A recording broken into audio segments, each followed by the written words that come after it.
दोस्तों नमस्कार, मेरा नाम प्रशांत है और आप देखना शुरू कर चुके हैं आपका अपना खुद का चैनल खुद रंग। क्या बहुजन समाज पार्टी अपनी रणनीति अब पहले चुनाव की अपेक्षा, पिछली बार की अपेक्षा इस बार कुछ बदलने जा रही है, कुछ बदल चुकी है क्या? आकाश आनंद को बहन कुमारी मायावती जी अब एक बार फिर से फ्रंट पर ले आएंगी क्या? क्या आकाश आनंद को यूथ आइकॉन यानी कि यूथ के मुद्दे पर, युवाओं के मुद्दों पर आकाश आनंद को अब आगे किया जाएगा? ये सारे सवाल इसलिए उठ रहे हैं, ये सारे सवाल मैं इसलिए करने की कोशिश कर रहा हूं क्योंकि आकाश आनंद ने बीते 10-12 दिनों में अपनी पहचान कम से कम अपने बयानों के जरिए, अपने ट्वीट के जरिए यही बनाई है। आकाश आनंद, दोस्तों आप सभी को पता होगा कि पिछले दिनों एक बयान उनका काफी वायरल हुआ था जिसमें उन्होंने एक पत्रकार के सवालों का जवाब दिया था और पत्रकार ने उनसे पूछा था कि जब भारतीय जनता पार्टी का मुद्दा है, अमित शाह का मुद्दा है, तो आप कांग्रेस पर क्यों सवाल उठाते हैं? और उस पर जवाब देते हुए आकाश आनंद ने कुछ ऐसा कहा था, कुछ ऐसा बोला था जिसके बाद से उनके बयान की थाह लेने वाले लोगों को यह बात समझ में आ गई कि आकाश आनंद लंबी रेस के घोड़े हैं। उनको पता है कि किस तरीके से किस सवाल का जवाब देना है और उनके उस जवाब में बहन कुमारी मायावती जी और मान्यवर साहब काशीराम जी के एक इमेज नजर आई थी, जिस तरीके से बहन कुमारी मायावती जी सवालों को टैकल करती थी। आज का वीडियो आकाश आनंद के इसी एक्टिवनेस को लेकर के मैं बात करूंगा। आकाश आनंद क्या अब चंद्रशेखर आजाद को सीधी चुनौती देते हुए नजर आ रहे हैं? क्या चंद्रशेखर आजाद को अब बहुजन समाज पार्टी की तरफ से एक बड़ी चुनौती मिलने जा रही है क्या? इसी पर बात करेंगे और यह बात मैं इसलिए करने जा रहा हूं क्योंकि बीते दिनों से बिहार में कुछ ऐसा हो रहा है। बिहार में एक प्रोटेस्ट चल रहा है, BPSC, Bihar public service commission को लेकर के एक प्रोटेस्ट चल रहा है। छात्रों का प्रोटेस्ट चल रहा है परीक्षा को रद्द कराने का। क्या कुछ पूरा मामला है वो मैं आपको बताऊंगा और साथ में आपको बताऊंगा कि आकाश आनंद ने क्या लिखा है और चंद्रशेखर आजाद ने क्या लिखा है और दोनों के बयानों में कितना डिफरेंस है। इन बयानों से आपको यह भी पता चलेगा कि कौन भारतीय जनता पार्टी के लिए बैटिंग कर रहा है और कौन भारतीय जनता पार्टी के खिलाफ सीधा हमला बोल रहा है। दोनों बातें मैं बताऊंगा, लेकिन सबसे पहले बिहार में चल क्या रहा है ये मैं आपको बता दूं। दोस्तों एक मामला है बिहार में जो है वो 13 दिसंबर को एक परीक्षा हुई थी। बिहार पब्लिक सर्विस कमीशन को लेकर के एक परीक्षा हुई थी। ये 6 दिसंबर को जो है ये परीक्षा हुई थी, माफ कीजिएगा, और इस परीक्षा का विज्ञापन सितंबर में जारी हुआ था और इसकी परीक्षा हुई थी। लगभग 2000 से ज्यादा पदों के लिए ये परीक्षा हुई थी और 3,25,000 के आसपास लोग इस परीक्षा में शामिल हुए थे। ये परीक्षा 13 दिसंबर को हुई थी दोस्तों। 13 दिसंबर को 12 बजे से 2 बजे के बीच में ये परीक्षा हुई थी और जो 2031 पदों पर परीक्षा मतलब जो भर्ती होनी है उसमें लगभग 200 एसडीएम के पद हैं, 136 जो है वो डीएसपी के पद हैं। माना यह जा रहा है कि बिहार में हाल फिलहाल के सालों में बीपीएससी की तरफ से यह सबसे बड़ी भर्ती है। जब 13 तारीख को परीक्षा हुई तो तमाम सारे छात्रों ने पेपर लीक सहित तमाम सारे आरोप लगाए और 18 तारीख से उन लोगों ने ये प्रोटेस्ट शुरू कर दिया। 18 तारीख से प्रोटेस्ट शुरू होते होते मतलब आप समझिए लगभग 12-13 दिन का वक्त बीत चुका है, 14 दिन का वक्त, और लगातार यहां पर छात्र प्रोटेस्ट कर रहे हैं। रविवार को छात्रों के प्रोटेस्ट में जनसुराज के संस्थापक प्रशांत किशोर पहुंचे थे। प्रशांत किशोर ने छात्र संसद बुलाई थी और इस दौरान आरोप ये लगे कि जो प्रशांत किशोर हैं वो छात्रों का जो आंदोलन है उसको वो हाईजैक करने आए थे। कुछ छात्रों से उनकी बहस के वीडियोस भी सामने आए जिसमें वो सीधे तौर पर कहते हुए नजर आ रहे हैं कि कंबल हमसे लोगे, लीड कोई और करेगा। बेसिकली वो छात्र मूवमेंट को लीड करने की बात कहते हुए नजर आ रहे हैं। ऐसा तमाम सारे समाचार पत्रों का भी दावा है और ऐसा तमाम सारे सोशल मीडिया हैंडल पर इस तरीके की चीजें लिखी जा रही हैं। जरा ये देखिए प्रशांत किशोर क्या कह रहे हैं, उसके बाद आगे की बात बताएंगे। कौन कौन छात्र लोग आए जरा बताइए तो। ये नया नया नेता भी आए हैं, बड़ा तकलीफ से गति हो गई।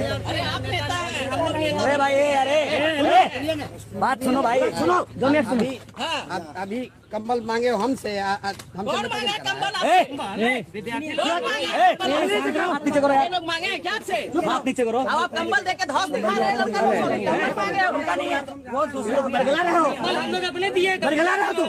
हम लोग अपने दिए हैं, हम लोग दिए लाइव पे शेयर कीजिए। प्रशांत किशोर पहुंचे और छात्र गर्म हुए। ढीला कर देंगे।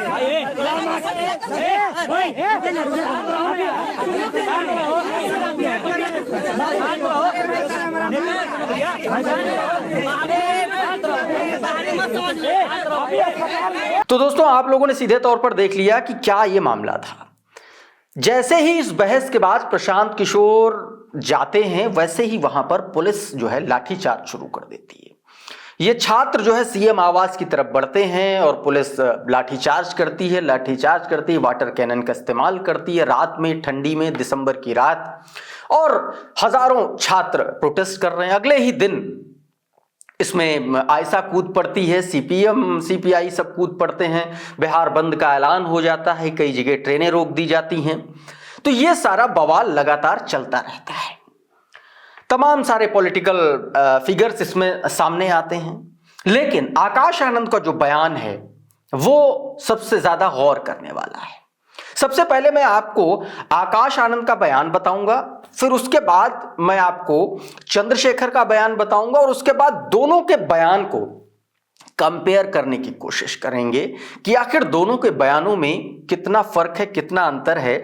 चंद्रशेखर आजाद किस तरीके से सॉफ्ट हैंड रखते हुए नजर आ रहे हैं भारतीय जनता पार्टी पर, नीतीश कुमार पर वो हमलावर हैं, बीजेपी को लेकर के एक शब्द नहीं बोल रहे हैं। किस तरीके से आकाश आनंद सीधे तौर पर उत्तर प्रदेश से जोड़ते हुए बीपीएससी बिहार पर, एनडीए और भारतीय जनता पार्टी पर हमलावर हैं, ये भी मैं आपको बताऊंगा दोस्तों। सबसे पहले आकाश आनंद का ये बयान आप देखिए कि किस तरीके से आकाश आनंद ने जो है नीतीश कुमार और भारतीय जनता पार्टी की सरकार पर हमला बोला है। आकाश आनंद ने बीबीसी की एक रिपोर्ट को कोट करते हुए लिखते हैं वो अपने ट्विटर हैंडल पर, कहते हैं कि बिहार में एनडीए सरकार है, यूपी में भी भाजपा की सरकार है, तो क्या लाठीचार्ज का प्रयोग एनडीए सरकार की आधिकारिक नीति है? पूरे देश में पेपर लीक माफिया सक्रिय है, लेकिन एनडीए की सरकार इसे रोकने में असफल रही है। इस पेपर लीक के विरोध में प्रदर्शन करने वाले युवाओं का दमन क्यों किया जा रहा है? पटना में बीपीएससी अभ्यर्थियों पर पुलिस द्वारा बर्बरतापूर्वक लाठीचार्ज की मैं कड़ी निंदा करता हूं। नीतीश कुमार जी बताएं, क्या यह पुलिसिया एक्शन पेपर लीक और धांधली को छिपाने के लिए की गई है क्या? सीधे तौर पर उत्तर प्रदेश में यूपीएससी छात्रों पर किस तरीके से लाठीचार्ज हुआ, इलाहाबाद में किस तरीके से छात्र कई दिन तक धरने पर अड़े रहे, फिर उसके बाद यूपीएससी को वापस लेना पड़ा वो अपना जो नया फॉर्मूला था उसको। अब बीपीएससी के मामले में भी उन्होंने, यानी कि दोनों चीजों को उन्होंने जोड़ा और भाजपा को उन्होंने टारगेट पर सबसे आगे रखा। चंद्रशेखर आजाद का आप ट्वीट देखिए, आपकी स्क्रीन पर है। चंद्रशेखर आजाद लिखते हैं कि पटना में पेपर लीक के कारण 17वीं बीपीएससी प्रारंभिक परीक्षा को निरस्त करने की शांतिपूर्ण मांग कर रहे अभ्यर्थियों पर बल प्रयोग करना अत्यंत निंदनीय है। यह घटना लोकतांत्रिक अधिकारों का उल्लंघन और अभिव्यक्ति की स्वतंत्रता पर सीधा हमला है। युवाओं की आवाज दबाना समाधान नहीं, बल्कि उन्हें सुनना और न्याय प्रदान करना लोकतंत्र की सच्ची पहचान है। मुख्यमंत्री नीतीश कुमार जी मेरी ये बात याद रखना, युवाओं पर पड़ रही लाठी डबल इंजन के इस निरंकुश शासन में ताबूत में आखिरी कील साबित होगी।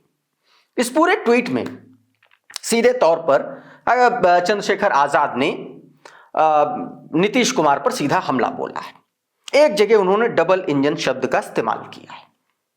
बहुत सधा हुआ ट्वीट चंद्रशेखर आजाद की तरफ से, लेकिन उतना ही आक्रामक ट्वीट आकाश आनंद की तरफ से। दोनों की शैली में बहुत अंतर है।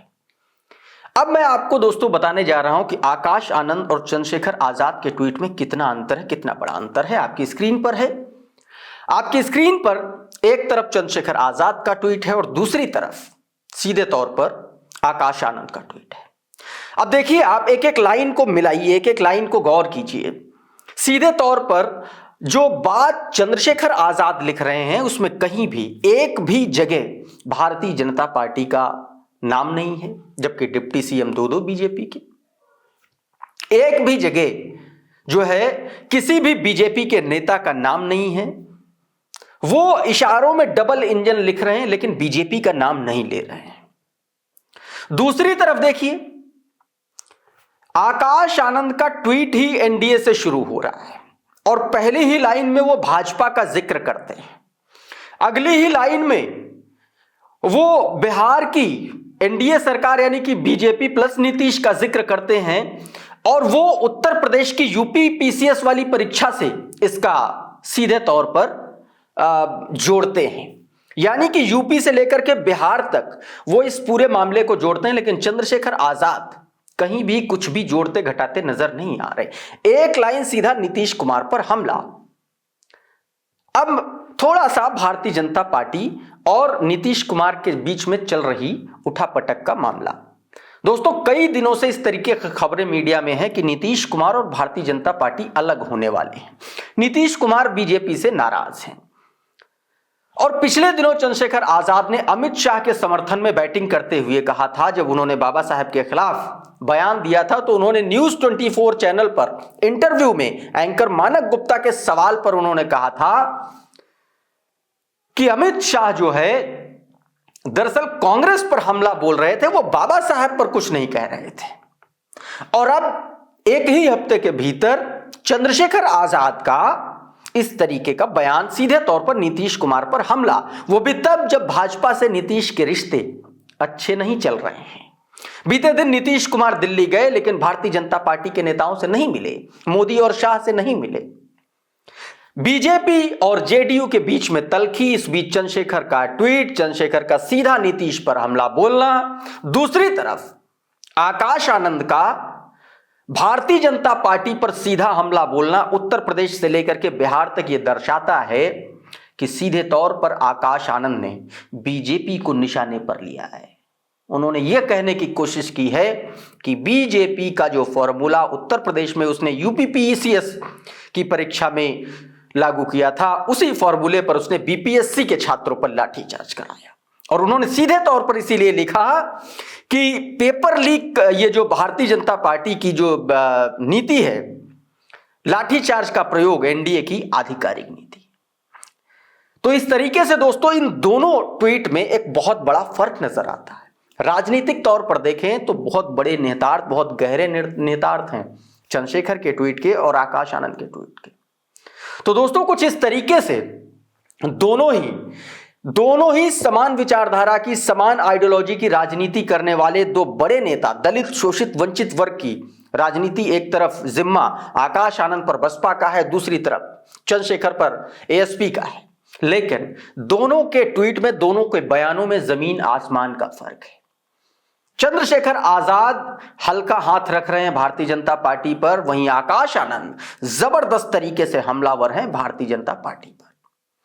तो दोस्तों कुछ इस तरीके से ये दोनों नेता सीधे तौर पर कितना बड़ा फर्क है, कितना बड़ा फर्क दोनों की राजनीति में है, दोनों पार्टियों की राजनीति में है, वो आप लोग साफ तौर पर देख सकते हैं। और इसी से आप अंदाजा लगाइए कि बहुजन समाज पार्टी की लाइन कितनी क्लियर है, आकाश आनंद की लाइन कितनी क्लियर है। वो भी तब जब आकाश आनंद को अभी उतना राजनीति का अनुभव नहीं है जितना चंद्रशेखर आजाद को है।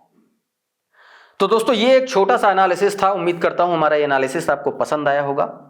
हमारा ये वीडियो आपको कैसा लगा हमें कमेंट बॉक्स में लिख ज़रूर भेजिएगा। अगर ये वीडियो आपको अच्छा लगा तो इसको लाइक कर दीजिए, इसको शेयर कर दीजिए। किसी टॉपिक पर आप वीडियो चाहते हैं, आपका कोई सजेशन है तो वो भी ज़रूर लिखिए।